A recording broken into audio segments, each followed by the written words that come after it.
Alright guys, welcome back to PR and Test Drive. Behind me is the 2025 Volvo EX30. It's Volvo's latest and smallest SUV. Now a couple months back we've already featured the single motor version on the channel, but today I have the twin motor version, which makes this also the quickest Volvo ever made. Now I've spent a week with it, I've noticed some good things, some bad things about it, so let's talk about it. First of all, let's talk about price point. The EX30 here in Canada with the single motor core trim starts at about 57,000 Canadian dollars and goes up to 65 grand with the twin motor ultra trim, which this one is. But with that said, Volvo is currently, at the time of filming, also offering $6,000 of cash discount to all EX30 models, which means that you can pick one of these up for as little as 51 grand, which makes this a pretty appealing price point for the small EV category because it'll only be a few $1,000s more than the more affordable economical brand offerings like the Kia Niro EV and the Hyundai Kona EV. Under the hood, space-wise, there really isn't much. This cubby over here probably has enough space for a small first aid kit, but not much more than that. But you do get cool graphics like a moose, some clouds, and your EX30 down here, which I think it's pretty cute. Power-wise, that's another story because this produces 422 horsepower and 400 pound-feet of torque. Battery pack size is a 69 kilowatt-hour battery pack with 65 that's usable. Range is rated for 402 kilometers, but over the past week, at about 0 degrees Celsius in the winter, I've been averaging closer to 21 kilowatt-hour per 100 kilometers, which makes the realistic range to be at about 300 kilometers. Fast charging, according to Volvo, this vehicle does 10 to 80% in 26.5 minutes, and in terms of level 2 charging, this vehicle supports up to 11 kilowatts. The design is simplistic through and through, both on the outside and the inside. The exterior design I quite like. I like the floating roof, I like the cloud blue color, and I also really like the frameless mirror. I think it looks super modern. One thing that's really cool are these headlights because they are actually height adjustable. Check it out.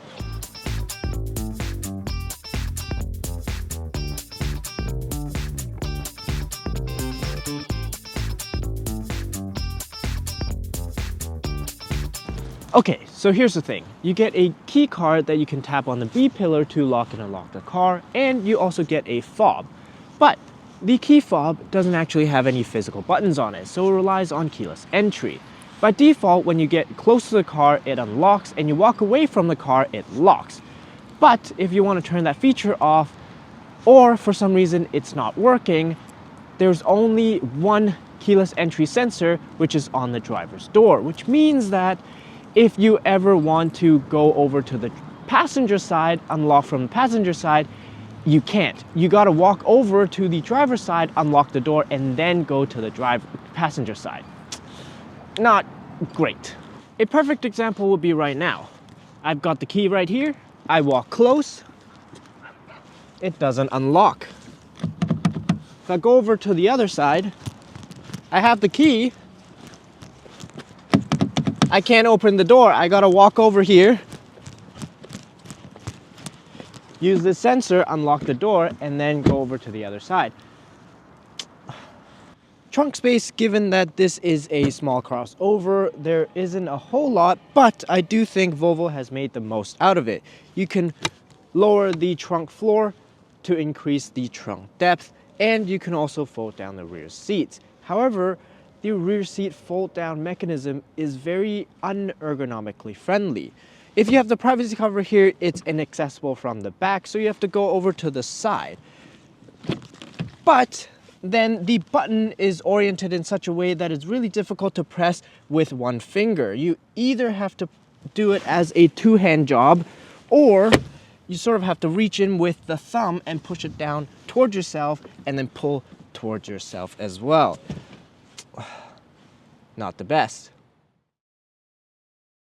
The blue from the outside extends into the inside because this EX30 has the Breeze interior. I like the color, I like the material combination, and I really like the super padded seat back pockets. It also has an extra layer so you can slide your phone in the middle right here. What I don't really like are these trim piece patterns because they kind of remind me of epoxy flooring in garages. At 5'9", I do fit, but it's pretty snug. Legroom is pretty tight, but I will say that I can slide my feet underneath the front seat right here, so it does help a little bit. Headroom, there's quite a bit because I have a big panoramic sunroof, but unfortunately there is no built-in sunshade. You can buy an accessory from Volvo, but if you don't, it's probably going to be pretty hot in the summer. Finally, we have some more moose decoration graphics over here. The simplicity continues in the front with just a Harman Kardon soundbar, no head-up display, no instrument cluster, just a central touchscreen like Tesla. The center console area is really open with a wireless charger, some shelving space, and some slide-out cup holders, which is pretty cool. You do get a glove box. It's not on the side, it's actually in the center here, but it's touch screen activated. Speaking of touchscreen, most of everything is controlled through this screen. And although the software has been drastically improved compared to other Volvo models, it's still not great. And the main reason for that is that the voice assistant doesn't do enough. Now, it has Google built in, so the recognition accuracy is there, but it's like Volvo didn't give the voice assistant enough access to the car. You can control navigation, volume, and climate, but you cannot control things like opening the glove box, opening the trunk, controlling the lights, adjusting adaptive cruise control follow distance. You also cannot ask it to show the energy consumption screen. You cannot use it as shortcut to adjust vehicle settings like side mirror adjustments, one-pedal drive, and so on. It's just infuriating because the car recognizes exactly what I'm saying. It types it out right there. It just won't do it. Unfortunately, these minor software annoyances continues through the day-to-day driving. For instance, to activate performance all-wheel drive mode, you gotta dig through the menus. To adjust the steering weight feel, you gotta dig through the menus. To adjust the adaptive cruise control follow distance, you also gotta dig through the menus. I've also noticed some weird quirks with the software. For example, one-pedal drive. Although you can map a steering wheel button to turn it on or off, there isn't actually any indication on the main home screen on the screen here to show you whether if one-pedal drive is on or off. You kind of just have to go with the feel. The one-pedal drive also isn't consistent, at least for this winter week that I've been testing it, because when the car's cold, there's no one-pedal drive.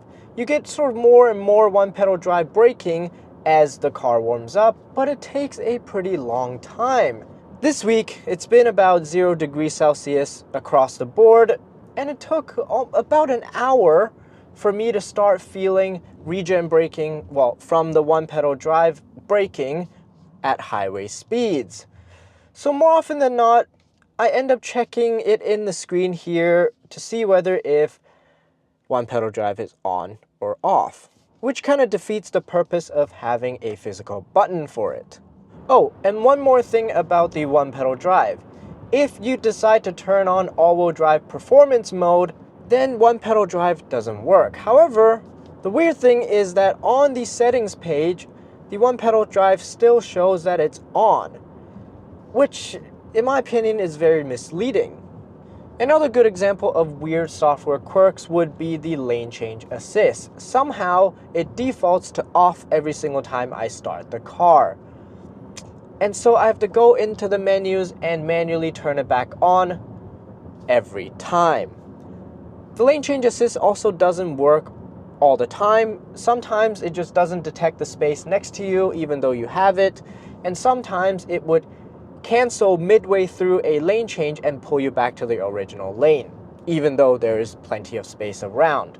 The rest of the Pilot Assist suite, although works fine, I wouldn't say it's best in class, because although lane tracking, lane centering does work pretty well, the adaptive cruise control braking is a little late, in my opinion. It brakes kind of late, so that I'm not very comfortable using it all the time.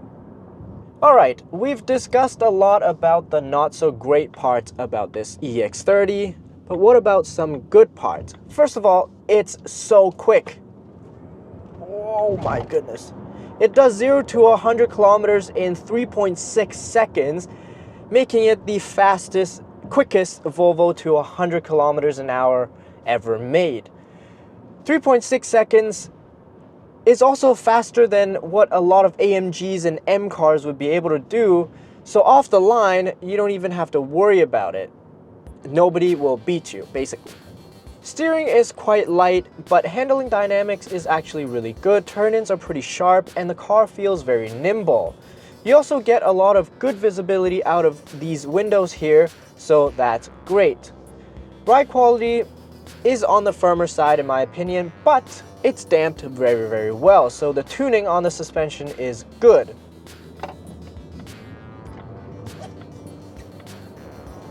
Turning into a corner like that, it even allows you to step the tail end out a little bit, which makes it pretty fun to drive. And last but not least, the build quality in here is all really good, both inside and out, so not bad. Overall, the EX30 twin motor is definitely far from perfect, but a lot of the flaws that I mentioned in this video is software related, which means that it could probably be fixed relatively easily. The car also supports over-the-air updates, which means that even existing owners who bought this car can get future updates if Volvo decides to address some of these concerns. If Volvo manages to fix them, I think at this price point, this EX30 could actually be a good buy. Anyway, that's my take on this EX30. Let me know down in the comments what you think. As always, don't forget to like and subscribe, and thank you for watching.